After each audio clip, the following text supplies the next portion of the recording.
The group stopped so suddenly that the rearmost had almost crashed into the back of the ones in front.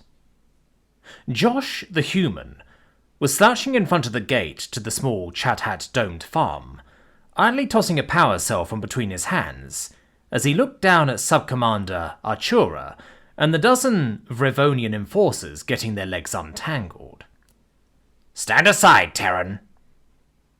Josh slipped the power cell he had been playing with into a pocket as he straightened up. "No." The Vrevonian reared up on his hind legs, almost reaching half as tall as the Terran. "I order you to stand aside, Terran."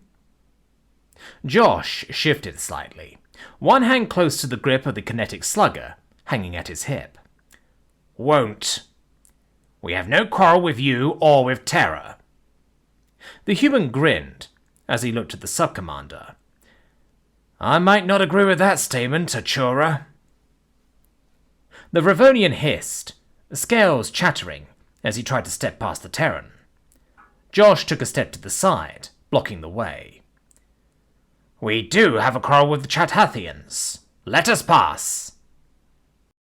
Josh nodded, as to himself, as he glanced over the heavily armed enforcers. "You mean you try to bully them into submitting or leaving?" "That is not any of your—" "They asked for my help. That makes it my business." "The Chap-Hats are on Vrevonian lands. They'll be taxed or leave." Josh looked around, taking in the dry, dusty landscape before looking back at the sub-commander. "Funny that, Artura. I remember when your ships came here, well before you hatched. I remember where the claim markers were set up, and it was nowhere near here." Sub-Commander Artura bristled as he tried to puff himself up. "So you are old, Terran. Old and forgetful." "Not that old. And I do remember these were my lands before the Chat-Hats moved in." "It's Vrevonian land now. Stand aside, Terran." Josh lowered his hand onto the grip of his weapon. "No." "Then this dome will be your tomb, old Terran." "That might be, Artura. I've had a good run and seen a lot. And it's big enough."